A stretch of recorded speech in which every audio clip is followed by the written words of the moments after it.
You don't know how mad I am right now with that cliffhanger. Like, I'm beyond pissed with that cliffhanger. I'm really mad right now. I'm really fucking mad right now with that cliffhanger. You want to know why that cliffhanger really pisses me off? I'm having flashbacks right now to Spice and Wolf. I am having flashbacks. Yes, flashbacks to Spice and Wolf Season 2's conclusion. Yeah. With what happened to Lawrence? When I'm thinking of that cliffhanger and knowing I haven't seen a fucking conclusion of Spice and Wolf and fucking... I'm just gonna say, this episode was fucking great. Fucking great.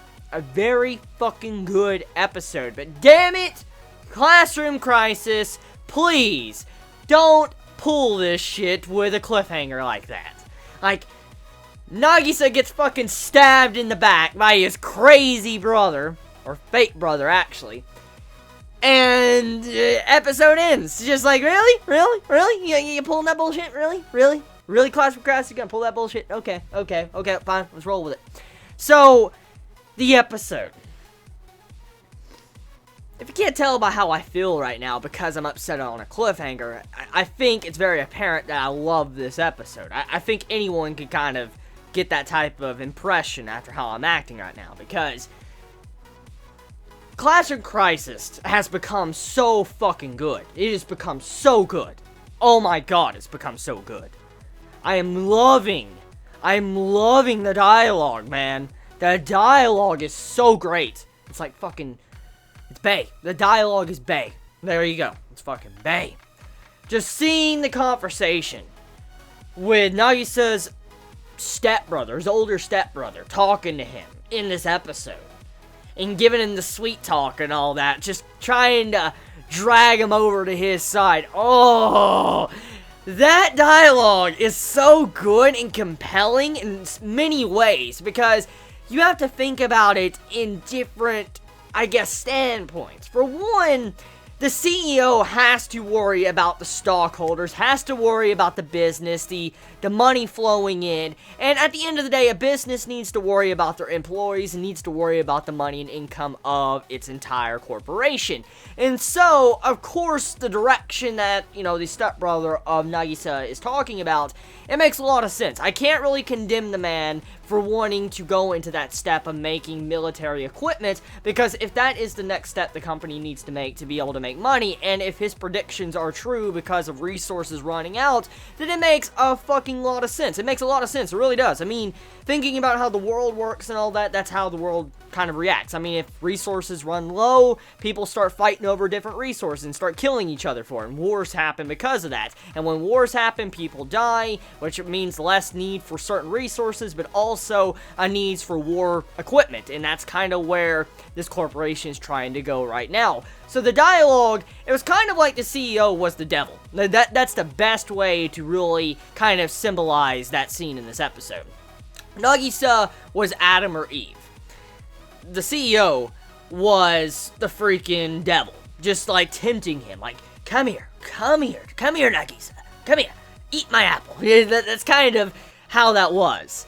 And to see that is such a compelling argument. I can't put it down. I cannot put down what the CEO brought up. I can't. I cannot. Knowing what I know about certain ways of how businesses work and stuff, you can't put it down.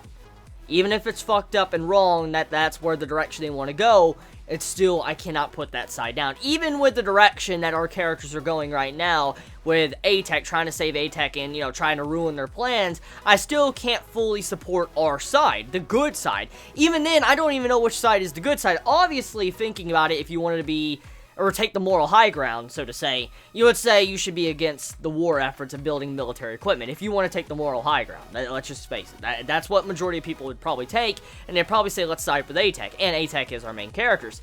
But in the terms of a business standpoint, you can't really fault the CEO, but you can't fault our side, A-Tech, and I don't know what side to really root for right now, even then, because there's gonna have to be some common ground. Like, let's put it in perspective.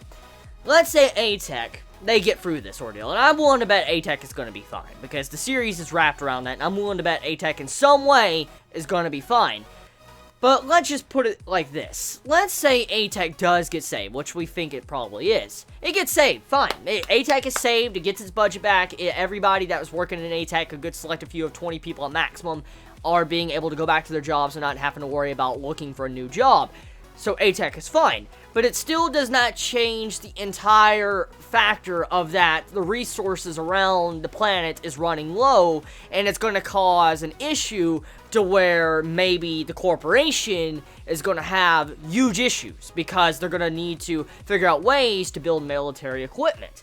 And on top of this, if resources run low, that means supply and demand for certain things might change over time. And so even then, indirectly, A-Tech might just be holding off the inevitable. For instance, their entire little operation could be eventually shut down, even if the corporation didn't want to shut it down to begin with. For instance, what I'm getting at is with them stalling A-Tech's shutdown, and A-Tech getting back up and running and pumping all this budget into the side of A-Tech, it does not mean that this might stop A-Tech permanently from never going down again. Because of the resources that are running low, it might indirectly cause it to where A-Tech will get shut down, and they won't get as much funding as they used to.